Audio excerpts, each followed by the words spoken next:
గత వారం 10 రోజులుగా వైఎస్ఆర్సీపీ అంతా కూడా సిబిఐ మా క్లీన్ చిట్ ఇచ్చింది, మేమేం తప్పు చేయలేదు, కావాలని చెప్పి కూటమి నాయకులు మా పైన మాట్లాడుతూ ఉన్నారని చెప్పి మాట్లాడుతూ ఉంది.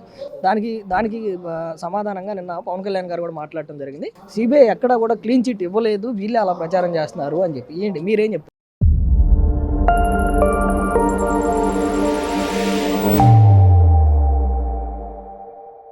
ఇప్పుడు జగన్మోహన్ రెడ్డి గారు 10th క్లాస్ కూడా పాస్ అయ్యి కాలేజ్ నాకు తెలిసి ఆయనకు మరి చదువుకుంటే తెలుస్తుంది. ముందు శాట్స్ చదువుకుంటే ఏమి ఇచ్చారో తెలుస్తుంది. అది తెలియకుండా అంటే ఆయన ఏం లేదన్నా, అతను వచ్చేసి డైవర్స్ పాలిటిక్స్ నేర్చుకున్నారు. బెస్ట్ ఆఫ్ ఆల్ ఆయనకి ఏదో అంటే జనాలు సరిగా అంటే నాకే తెలుసు ఇంకొకరు తీదంటే గతంలో చాలా చేశారు కదా, ఎస్సీల పైన దాడులు, బీసీల పైన దాడు, మైనార్టీ దాడి చేసి చెప్తే వాళ్ళు చేశారు చెప్పి నమ్మారు. కానీ ఇప్పుడు ప్రజలు తెలుసుకున్నారు 250 కోట్లు అతను ఆ స్కామ్. ఈ లడ్డూనే కాదు ప్రతి దాంట్లో స్కామే. ఒక్కరు బయటకు వస్తున్నారు. కానీ ఇంకా ప్రస్తుతానికి అయితే మాకు తెలిసి సంవత్సరం వరకు బాబు చంద్రబాబు నాయుడు గారు, లోకేష్ గారు వాళ్ళు రాష్ట్ర బడ్జెట్ లోటున్న ఆ లోటుని ఎలా వాళ్ళు ఫిల్ చేసుకోవాలి, ఈ రాష్ట్ర భవిష్యత్తు ఏం చేసుకోవాలి, వీళ్ళ మీద పెద్ద కాన్సెప్ట్ పెట్టలేదు. వీళ్ళు కావాల్సిన రెడ్డి బుక్ ఆ రెడ్డి బుక్ తెచ్చి ఒకరున్నారు, బయట ఉంటారా? రెడ్డి బుక్ కనుక తీస్తే బయట ఒకరుంటారా? దాని మీద ఫోకస్ పెట్టలేదు. వాస్తవంగా హిందూ మనోభాగాలను దెబ్బతినే స్థితిలో జగన్మోహన్ రెడ్డి గారు. ఎందుకంటే జగన్మోహన్ రెడ్డి గారు మన ఈ మధ్య ఆయన ఎప్పుడు కూడా ముఖ్యమంత్రి ఉన్న 5 సంవత్సరాలు తిరుపతికి వెళ్లి ఆనవాయితీ మన రాష్ట్రంలో ఏ ముఖ్యమంత్రి అయినా కూడా సత్యసామితంగా పోయి పట్టు వస్తా సంస్కృతి మన ఆంధ్రప్రదేశ్ ఉంది. మీకు కూడా తెలుసు. అతను సంస్కృతి ఫాలో కాడు కదా. ఆయన క్రిస్టియన్ అని అక్కడ మాత్రం క్రిస్టియన్ అంటాడు. వాళ్ళ మేము సగం అది పెట్టుకుని నాకు కోటి అంటారు. ఈయనేమో అక్కడ సత్యాగ్రహం కడ పోయి నేను ఏందా ఇది రావాలి అంటే ఈయన రకరకాలుగా ఎన్నో విధ్వంసాలు ఎన్నో చేసినా కూడా ఆయనకి ఏమీ రాదు. మొన్ననే మధ్య ఎవరో చెప్పారు ఆయనకు నెంబర్ 2 ఏంటంటే నెంబర్ 2 ఆ పార్టీకి నెంబర్ 2 అయినటువంటి విజయసాయి రెడ్డి గారు. అప్పటి నుంచి భయం పుట్టింది జగన్మోహన్ రెడ్డి అంటే, జగన్మోహన్ రెడ్డి గారు మీరు ఎన్ని పాదయాత్రలు చేయండి, ఎన్ని సభలు పెట్టండి, ఎన్ని సమావేశాలు పెట్టండి, ఎన్ని అబద్ధాలు చెప్పండి, నీ చరిత్ర నాకు తెలిసిందే కదా జగన్మోహన్ రెడ్డి గారు. చేసినా నీకు ఆ అదృష్టం లేదు ఇంకా, కనుక నువ్వు ఫస్ట్ ఆఫ్ ఆల్ నువ్వు చేయాల్సిన పని చేయకుండా ఇలాంటి ఇప్పటికైనా ఏం చేసామని మానుకొని నిజాయితీగా చేస్తే నెక్స్ట్ కాకపోయినా నెక్స్ట్ అయినా కూడా వచ్చే ఇది కానీ అంతవరకు నీకు రాదని కడాకడిగా చెప్పాడు. ఆయనకు దిక్కు చేయక ఈ మధ్య తీసుకొచ్చాడు. అంటే ఆయన ఇంకా అర్థమైందంటే కులాల మధ్యన మన సాధించాడు. అంటే ఈ అంబటి రాంబాబు గారిని ఒకరిని పక్కన వేసుకెళ్ళంటారు. ఆయన 70 ఏళ్ల వయసులో గంట అరగంట రకరకాల ఆయన తీసుకొచ్చి కాపు అని అంటే, కాపు అంటే ఎవరండి ఉన్నారు మన విజయవాడ రంగా గారు, ఆయన కాపండి. ఆయన ఫోటో ఈ మధ్య సోషల్ మీడియా చూసండి, ఆయన ఫోటో పక్కన వేసుకున్నాడు. అంటే రంగా గారితో మీకు పోలికండి, మీకు పోలిక రంగా గారితో. నువ్వు నీ చరిత్ర ఏంది అందరికీ తెలుసు. నువ్వు నిజంగా అంటే ఆ రోజు పట్టాభి గారు ఒక చిన్నప్పుడు అంటే అలవాట్లో పొరపాటుగా ఒక బోర్సడికి అనుకుంటా, అది నాకు తెలిసి పెద్ద తిట్టు కాదు అది. బోర్సడి కంటేనే మీరు వాళ్ళ ఇంటి మీద పోయి విపరీతమైన దాడి చేసి ఇంత విధ్వంసం సృష్టించడం బాత్రూంలో వచ్చింది. అంటే మీ వరకు వచ్చి తెలిసిన మీకు అంటే నువ్వు అమ్మను లకారంతో ఆ వయసు ఎంత చంద్రబాబు వయసు వచ్చేసి 70-45 ఉన్నాయి. అంటే వాళ్ళ తల్లిగారంటే ఎంత ఉందండి? ఇప్పుడండి చెడ్డపక్కురా చెడేవన్నారు. మీరేమి కాదు తోకున్నారు. మా కడపలో కూడా మన బ్రహ్మాండంగా రాజశేఖర రెడ్డి గారు అంటే ఏదో ఉండింది. ఆయనలాగా ఈయన కాదండి. ఆయన ప్రతిపక్ష పడిపోయినా కూడా చేయి మీద వేసి సరే మనకు ఓటీ లేదని కూడా ఆయన అది ఈయనకెట్టొచ్చండి. ఈయనది అనకూడదు. ఈయన వేరు ఆయన వేరు. గతంలో ఒకతో వచ్చాడు అంటే ఈయన ఇప్పుడు ఇబ్బందులు ఉంటే అప్పుడు వస్తాడు. ఆయన ఎవరంటే తెలుసా మీకు? ముద్రగడ్డ బద్దులుగా ఇప్పుడు ఆపదలు ఉంటే ఆదుకునే వస్తాడు. ఆయన మహానుభావుడు. వాళ్ళ కూతురు అడింది, నాన్న నీకు ఏ పరిస్థితి ఒకసారి వాళ్ళ కూతురు అడింది అంటే నువ్వు కనిపించిన నీ కూతురు చరిత్ర తెలుసండి. నీ చరిత్ర నాకు తెలుసు. నువ్వు ప్యాకేజీ పెయిడ్ ఆర్టిస్టులతో జగన్మోహన్ రెడ్డి గారి ఇబ్బందులు మాత్రమే మీరు వస్తారు, ప్యాకేజీకి న్యాయం చేసిపోతారు. మొన్న ఈ మధ్య నేను చూశాను 100% అక్కడ జరిగింది. కల్తీ నెయ్యి అసలు నెయ్యే వాళ్ళదే చెప్తుంది. వీళ్ళు ఏదో డబ్బాలు కొట్టుకుంటూ అంటే జనాలు ఇప్పించండి. జనాలకు అంతా తెలుసండి. మీరైతే నాకు తెలిసే జనాలకు మొత్తం తెలుసు. ఈయన ఎన్ని చెప్పుకున్నా ఏం వినండి. కాబట్టి ఓకే, నమస్కారం అండి. Thank you. గురుగారు, గత 10 రోజుల నుంచి తిరుపతి లడ్డు పైన అనేక రకాలైనటువంటి వార్తలు వస్తూ ఉన్నాయి. జగన్మోహన్ రెడ్డి ఏమో సిట్టు నివేదికలో మా పైన ఎలాంటి తప్పు చూపించలేదు, మేమేం తప్పు చేయలేదని చెప్పి జగన్మోహన్ రెడ్డి అంటా ఉన్నాడు. నిన్న పవన్ కళ్యాణ్ మాట్లాడుతా మీకు ఎక్కడా కూడా క్లీన్ చిట్ ఇవ్వలేదు, దాంట్లో కల్తీ జరిగిందని చెప్పి చెప్తా ఉంది. మీరు దాన్ని దాచిపెట్టి మిగతాది ప్రచారం చేస్తా ఉన్నారని చెప్పి పవన్ కళ్యాణ్ చెప్తా ఉన్నాడు. అసలు ఏంటి మీరేమనుకుంటున్నారు? ఏమనేది సిట్ నివేదికలో ఆల్రెడీ క్లియర్ గా చెప్పింది సార్. ఆల్రెడీ బాత్రూమ్లు కడిగేటువంటి ఫినాయిల్ సంబంధించిన అంశాల్లో ఉన్నటువంటి ల్యాబ్సా లేదు చెప్పారు. ఒక కల్తీకి సంబంధించిన దాన్ని ఆల్రెడీ కలిపారనేది ఆల్రెడీ నివేదికలో వచ్చింది. దానిలో జంతువు కలేబరాల ఇంకోటి ఏదైనా కల్తే కదా, కెమికల్స్ వాడినందువల్ల. అది ఇప్పుడు మామూలు సపోజ్ పాలు ఉన్నాయండి, పాలలో ఒక కెమికల్ వేస్తే అవి కూడా పాలు లాగా ఉంటాయి. అది విషంతో కూడింది. ఇప్పుడు ఇతను కూడా చేసిన సబ్జెక్ట్ అదే. నెయ్యిలాగా కనిపిస్తుంది. దానిలో నెయ్యి అసలు ఒరిజినల్ నెయ్యి లేదనమాట, దానిలో కల్తీ నెయ్యి ఉందన్నమాట. దీన్ని మన పార్టీ సబ్జెక్ట్ కన్నా కూడా నేను కోరేది ఏంటంటే బ్రాహ్మణ సంఘాలన్నీ ఎందుకు వీటి మీద ప్రచారం చేయలేదనేది నా పాయింట్. అసలు ఫస్ట్ రావాల్సిన బ్రాహ్మణ సంఘాలు, వాళ్ళు తీర్థ ప్రసాదాలు వాళ్ళు మనం ఇస్తే మనం తింటున్నాం, వాళ్ళు రావాలి, ముందుకు రావాల్సిన సబ్జెక్ట్ ఇది. ఇప్పుడు హిందువులు వచ్చే సబ్జెక్ట్ కన్నా కూడా వాళ్ళ యొక్క ఆచారాలు వాళ్ళు చెప్పే కదా మనం పాటించేది, బ్రాహ్మణ సంఘాలు చెప్పే కదా మనం పాటిస్తుంది. మరి వాళ్ళు ముందుకు ఎందుకు రావాలని, ముందుకు రావట్లేదు అనేది నా ప్రశ్న. వాళ్ళు దీని మీద ముక్త కంఠంతో బ్రాహ్మణ సంఘాలు ముందుకు వస్తాయో ప్రజల్లో ఖచ్చితంగా ఇది వెళ్ళిపోద్ది, గ్రౌండ్ లెవెల్కి వెళ్ళిపోద్ది. లేకపోతే ఇది కేవలం ఇది రాజకీయం కోసం అన్నట్టుగా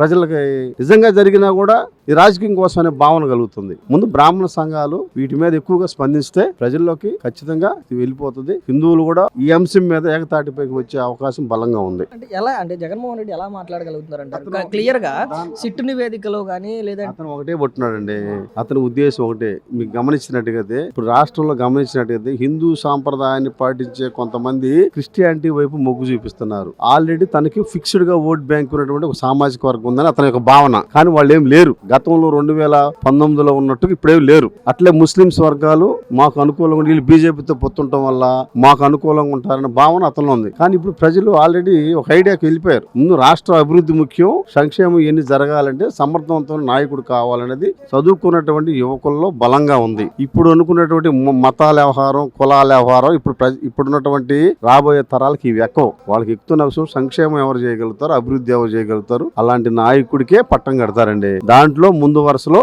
నారా చంద్రబాబు నాయుడు గారు ఉన్నారు. దాన్ని ఎవ్వరు కూడా ఆక్షేపించాల్సిన పనే లేదు. మేడం, మాజీ ముఖ్యమంత్రి జగన్మోహన్ రెడ్డి గారు నిన్న మొన్న గుంటూరు కానీ ఇటు వెళ్ళిన సందర్భాల్లో మాట్లాడుతూ తిరుపతి అంశంలో సిబిఐ మాకు క్లీన్ చీట్ ఇచ్చిందని చెప్పి మాట్లాడుతూ ఉన్నాడు. పవన్ కళ్యాణ్ గారు నిన్న మాట్లాడుతూ సిబిఐ ఎక్కడా కూడా వైసీపీకి క్లీన్ చీట్ ఇవ్వలేదు, అక్కడ కల్తీ జరిగిందని చెప్తా ఉందని చెప్తా ఉన్నా అని పవన్ కళ్యాణ్ గారు చెప్తుంటే జరగలేదని చెప్పి మాజీ ముఖ్యమంత్రి. అసలు మీరేమనుకుంటారు? ఇప్పుడు అన్ని న్యూస్ ఛానల్లో చూశారు, అక్కడ తిరుమలలో లడ్డు మీద కల్తీ జరిగిందనేది ఖచ్చితంగా వాస్తవం. దాని మీద సిట్ వేశారు, ఆల్రెడీ నివేదిక కూడా ఇచ్చారు, కల్తీ జరిగింది, దాంట్లో విష పదార్థాలు ఉన్నాయని కూడా చేస్తే. కానీ గత వైసీపీ ప్రభుత్వానికి మొదటి నుంచి అలవాటు ఏంటంటే ఉన్నది లేనట్టుగా, లేనిది ఉన్నట్టుగా చిత్రీకరించడం. వాళ్ళు ప్రతి ఒక్కడు కూడా నిజాన్ని కూడా అబద్ధం ఎలా క్రియేట్ చేస్తారు ఈ రాష్ట్రంలో ఉన్న ప్రజలందరికీ తెలుసు. మొన్న కూడా చూసాం, పట్టాభి గారు ఎలా మాట్లాడారో కూడా చూసాం. దాని మీద వీళ్ళు ఏంటంటే ఈ రాష్ట్రం అభివృద్ధి పదంలో, సంక్షేమంలో ముందుకెళ్తుంది, దాన్ని ఓర్చుకోలేక అన్ని విధాలుగా ఈ తప్పుడు ప్రచారాలు చేస్తూ, ఇప్పుడు ఇదేమి ఉన్న విషయమే, అందరికి కూడా తెలిసిన విషయం ఇది. అంటే ఒక నివేదిక ఎలా ఇచ్చింది అనేది ఇప్పుడు రాష్ట్రంలో ఉన్న ప్రజలందరూ ఏం కళ్ళు మూసుకొని లేరు. దానికే మనం కూడా పవన్ కళ్యాణ్ గారు కౌంటర్ ఇచ్చాడు, ఆల్రెడీ కల్తీ జరిగింది అనేది సిట్ నివేదిక ఇచ్చింది. జగన్మోహన్ రెడ్డి మాట్లాడుతూ వెంకటేశ్వర స్వామిని అడ్డం పెట్టుకుని చంద్రబాబు నాయుడు రాజకీయం చేస్తా ఉన్నాడు అని చెప్పి మాట్లాడతాం. నిజంగా అంటే హిందుత్వాన్ని అడ్డు పెట్టుకుని చంద్రబాబు నాయుడు గారు రాజకీయం చేస్తున్నారు. ఇప్పుడు పవిత్రమైన వెంకటేశ్వర స్వామి ఖచ్చితంగా ఈ రోజు హిందూ సాంప్రదాయానికి ఆయన ఒక నివేదిక. అలాంటి వెంకటేశ్వర స్వామిని మోసం చేశాడు కాబట్టి జగన్మోహన్ రెడ్డి 151 సీటు వచ్చిన జగన్మోహన్ రెడ్డి ఈ రోజు 11 సీట్లు పడిపోవడానికి ఆ వెంకటేశ్వర స్వామిని మోసం చేశాడు కాబట్టి ఈ రోజు ఆ గతి జరిగింది. అలాంటి వ్యక్తి అంటే గతంలో చూసాం, అంటే తిరుపతి కేంద్రంగా గత 20 నెలలుగా కూటమి ప్రభుత్వం బయటికి తీసుకొచ్చినటువంటి నిజాలు చూస్తూ ఉంటే పరగామన్లో దొంగతనం కానివ్వండి, లేదంటే శాలువాల కేసు కానివ్వండి, లేదంటే బంగారం దొంగతనం కేసు కానివ్వండి, లేదంటే ఈ కల్తీ నెయ్యి అంశం, ఈ విధంగా తిరుపతిని ఒక వ్యాపార కేంద్రంగా మార్చుకున్నటువంటి వైసీపీ మా వెంకటేశ్వర స్వామి, ఆ వెంకటేశ్వర స్వామిని అడ్డం పెట్టుకుని అని మాట్లాడుతూ ఉంటే అంటే వాళ్ళకి కనీస హక్కు ఉందంటారు. గతంలో కూడా చూసామండి, ప్రత్యక్ష దైవం వెంకటేశ్వర స్వామి గుళ్ళో ఎంత విధానంగా చేశారో, పరకాంబడిని దోపిడీ, అసలు ఒక విధానం లేకుండా గతంలో వైసీపీ ప్రభుత్వం ఉన్నప్పుడు సిలువులన్నీ వేశారు కూడా. అక్కడ ఆయన కించపరిచారు, అన్ని మత్స్యచారం చేశారు ఆ రోజు కూడా. కానీ ప్రతి ఒక్కరు కూడా రాష్ట్ర ప్రజలు చూస్తా ఉన్నారు. ఈ రోజు కూడా అక్కడ అభివృద్ధి ఎలా ఉందో, గతంలో 2019-24లో వైసీపీ ప్రభుత్వం తిరుమలలో ఎలా అభివృద్ధి చేసిందో, ఈ రోజు కూటమి ప్రభుత్వం ఎలా చేస్తుందో ఒకసారి అక్కడికి వెళ్ళే భక్తుల్ని ఒకసారి అడిగి తెలుసుకోమని చెప్తున్నా వైసీపీ వాళ్ళకి. మీ ఎక్స్పీరియన్స్ చెప్పండి. గతంలో వైసీపీ హయాంలో ఉన్నప్పుడు తిరుపతి ఎలా ఉంది, లేదంటే అక్కడ ప్రసాదంలో ఉన్నటువంటి క్వాలిటీ మీకు ఎలా అనిపించింది? ఇప్పుడు కూటమి ప్రభుత్వం వచ్చిన తర్వాత మీకు ఎలా అనిపిస్తుంది? గత వైసీపీ ప్రభుత్వంలో మనం లడ్లు తెచ్చుకుంటే అవి ఫ్రిడ్జ్ లో పెట్టుకుంటే డిఫరెంట్ అయిన స్మెల్, అలాగే అసలు తినేదానికి పరిస్థితి లేదు. కానీ ఈ రోజు మనం తిరుమలకు అడుగు పెట్టంగానే అక్కడ తిరుమలలో ఉన్న ఆ వాసన ఈ రోజు ఎలా ఉంది, ఆ లడ్డు పవిత్రత అందరం కూడా చూస్తా ఉన్నాం. గతంలో లడ్డులో కూడా 2500 కోట్ల రూపాయలు దోపిడీ చేసిన పరిస్థితి రాష్ట్రంలో ప్రజలందరికీ తెలుసు. ప్రతి ఒక్కరు కూడా ఈ విధానాన్ని తిప్పికొట్టాలని చెప్పి కూడా రాష్ట్ర ప్రజలు నేను కోరుకుంటా ఉన్నా. గత 10 రోజులుగా చూస్తా ఉన్నాం వైఎస్ఆర్సీపీ సోషల్ మీడియా అంతా కూడా సిబిఐ కోర్టు సిట్టు మాకు క్లీన్ చిట్ ఇచ్చింది, తిరుపతిలో ఎలాంటి అవినీతి జరగలేదు, లడ్డులో ఎలాంటి కల్తీ జరగలేదు అని చెప్పి మాట్లాడుతూ ఉంది. నిన్న పవన్ కళ్యాణ్ గారు మాట్లాడుతూ క్లీన్ చిట్ ఎక్కడా ఇవ్వలేదు, కల్తీ జరిగిందనేది వాస్తవం అని చెప్పి పవన్ కళ్యాణ్ గారు మాట్లాడుతూ ఉన్నారు. ఏది నిజం? ఈ రాష్ట్రంలోనే కాకుండా దేశంలో అందరికీ తెలుసు గత తెలుగుదేశం ప్రభుత్వం వచ్చిన తర్వాత ఎలా ఉంది లడ్డు, రాకముందు ఎలా ఉందని స్వయంగా నేను కూడా చూశాను. మాది చిత్తూరు జిల్లానే కుప్పం కాన్స్టిట్యున్సీ, పలమనేరు కాన్స్టిట్యున్సీ మధ్యలో ఉన్నాయి. ఎప్పుడూ లేనంత గత వైసీపీ హయాంలో తిరుమల పవిత్రత నాశనం చేయడం జరిగింది. ఒక లడ్డూనే కాదు, పెట్టే భోజనంలో, శ్రీవారి భక్తులకు పెట్టే భోజనంలో కూడా అవినీతి జరిగింది. ఒకటి పప్పు లేదు, కారం లేదు, తీపి లేదు, రుచే లేదు. ఇది శ్రీవారి యొక్క ప్రసాదం అనే రకంగా 5 ఏళ్లు గడిపారు. ఆ 5 ఏళ్లు నేను ఒక్కసారి పోయాను. ఇంకా జన్మలో ఇటువంటి పాల్గొనేటప్పుడు భగవంతుని ఇంటి దగ్గరే తెలుసుకుందాం కానీ కొండకెళ్ళకూడదు అనుకున్నాను. ఇక ప్రసాదం అన్నారా, మీకైనా తెలుసు, మాకైనా తెలుసు. ఎక్కడైనా ప్రసాదంలో నెయ్యేస్తారు. వాళ్ళు కాంట్రాక్ట్ తీసుకున్న యొక్క డైరీ ఏ పాలను 1 లీటర్ కూడా తీసుకోలేదు ఎక్కడ దేశంలో. అదేవిధంగా నెయ్యి తీసుకోలేదు, వెన్న తీసుకోలేదు. ఎక్కడొస్తుందండి ప్రసాదానికి నెయ్యి? నెయ్యి కావాలంటే పాలు కావాలి, వెన్న కావాలి. పాలే లేదు, నెయ్యి లేదు. ఏ విధంగా వస్తుంది ప్రసాదము? మంచి నెయ్యితో కదా వాడాలి. క్వాలిటీ లడ్డు ఎలా వస్తుందని ప్రతి ఒక్కరూ అర్థం చేసుకోవాల్సిందే. వాళ్ళు మొత్తము భగవంతునికి అన్యాయం చేశారు, భక్తిని మోసం చేశారు, హిందుత్వాన్ని నాశనం చేశారు. భక్తులకు అందరికీ తెలుసు. దానికి శిక్ష. శ్రీవారిని వ్యాపారంగా వాడుకున్నందుకు 2024లో ఆయన ఇచ్చినటువంటి పనిష్మెంట్ 11 సీట్లకు పరిమితం చేసినటువంటి పరిస్థితి. మరి ఈ రోజు కూడా మరి ఆ తప్పును ఒప్పుకోకుండా ఇంకా మేము ఏం తప్పు చేయలేదు, మా పైన కావాలని చెప్పి రాజకీయంగా రుద్దుతా ఉన్నారు, శ్రీవారిని రాజకీయంగా మా పైన చేస్తా ఉన్నారని చెప్పి మాట్లాడుతున్నారు. అసలు జగన్మోహన్ రెడ్డి వైఎస్ఆర్ పార్టీ అధికారానికి వచ్చిందే ఒక తప్పును 10 సార్లు 1000 సార్లు ప్రచారం చేసి ప్రజల్లో ఒక నమ్మకాన్ని కల్పించి అధికారానికి రావడం జరిగింది. తన నీతిని గాని, నిజాయితీని, శక్తిని గాని ప్రజలకు సేవ చేయాలని రాలేదు. తెలుగుదేశం పార్టీలో ఉన్న చిన్న లోపాన్ని చేసిన శక్తిని ప్రజల్లో చెప్పుకోలేని పరిస్థితుల్లో గత ప్రభుత్వంలో ఎప్పుడూ డెవలప్మెంట్, ప్రజా సంక్షేమం అనేసి వెళ్ళాం కానీ ఏం చేసేమనేది ప్రజలకి చెప్పే నాయకులకు అప్పుడు పదవులు దక్కలేదు. సబ్జెక్టుని చెప్పగలిగే వాళ్ళకి పదవులు దక్కలేదు. ఎవరైతే ఉన్నారో వాళ్ళు ప్రజలకు తీసుకోలేకపోయారు. చంద్రబాబు నాయుడు చేసిన అభివృద్ధిని కానీ, తెలుగుదేశం ప్రభుత్వం కానీ, పార్టీ చేసిన అభివృద్ధిని కానీ. కాబట్టి వీళ్ళు ఒక తప్పుడు ప్రచారాన్ని ప్రజల ఓట్లేయడం జరిగిందే కానీ వీళ్ళు శక్తి సామర్థ్యాలు కాదు. ఇప్పుడు కూడా దానికి పనిష్మెంట్ జరిగింది.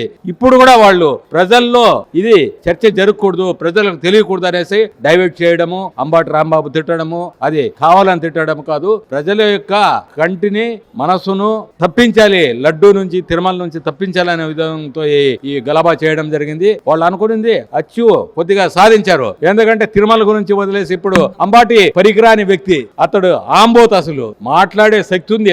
నేను కూడా మాట్లాడగలుగుతాను, కొన్ని లక్షల మందిని మెప్పించేలా మాట్లాడే విషయం నీతి ఉండాలా, నిజాయితీ ఉండాలా, సబ్జెక్ట్ ఉండాలా. అంతేగాని నేను సంపుగా మాట్లాడగలుగుతాను, గొప్పగా మాట్లాడగలుగుతాను అనేసి అబద్ధాన్ని 100 సార్లు చెప్పి తిట్టే దాంట్లో కూడా బూతు ప్రచారం తిట్టి అతనికి ఎంత ధైర్యం ఉంటే అతడు ఆ విధంగా మాట్లాడతాడు. అదే విధంగా ఒకవేళ వాళ్ళ ప్రభుత్వంలో ఏ తెలుగుదేశం కార్యకర్త కానీ, నాయకుడు కానీ ఆ విధంగా మాట్లాడింటే మనుషులు పెట్టేవాళ్ళు కాదు. ఇటువంటి వారికి బడిత పూజ చేయాల్సిందే.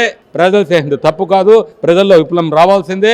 చంద్రబాబు నాయుడు గారు కానీ, తెలుగుదేశం ప్రభుత్వం కానీ ఎప్పుడూ ఒక పద్ధతి ప్రకారం, క్రమశిక్షణ పద్ధతిగా చట్టానికి కట్టుబడి నడిపిస్తారు ప్రభుత్వాన్ని. అందువల్ల ఈ వైసీపీ దొంగలు ఇలాంటి వాళ్ళకి ఇంకా శిక్షలు పడలేదు, వాళ్ళకి భయం రాలేదు. వాళ్ళకుండే కవ్వు, డబ్బు మదంతో, అవినీతితో సంపాదించిన డబ్బు మదంతో మనల్ని ఎవరు అడిగేవాళ్ళు లేరనే ఉద్దేశంతో ఈ విధంగా మాట్లాడుతున్నారు. తప్పకుండా తెలుగుదేశం కార్యకర్తలకు ధైర్యం రావాలంటే, నీతి నిజాయితీగా బ్రతికే తెలుగుదేశం కార్యకర్తలకు ఒక ఆశయం మనం కూడా ఇలాగా పనిచేయాలనుకుంటే తప్పకుండా దొంగలకు శిక్ష పడాలి, జైల్లో వేయాలి, దొంగలకు శిక్ష వేయాలని కోరుకుంటున్నాము. ఇది చంద్రబాబు నాయుడు కానీ, తెలుగుదేశం ప్రభుత్వం కానీ, లోకేష్ గారు కానీ చేస్తారని ఆశిస్తున్నాం. జై తెలుగుదేశం, జై చంద్రబాబు నాయుడు.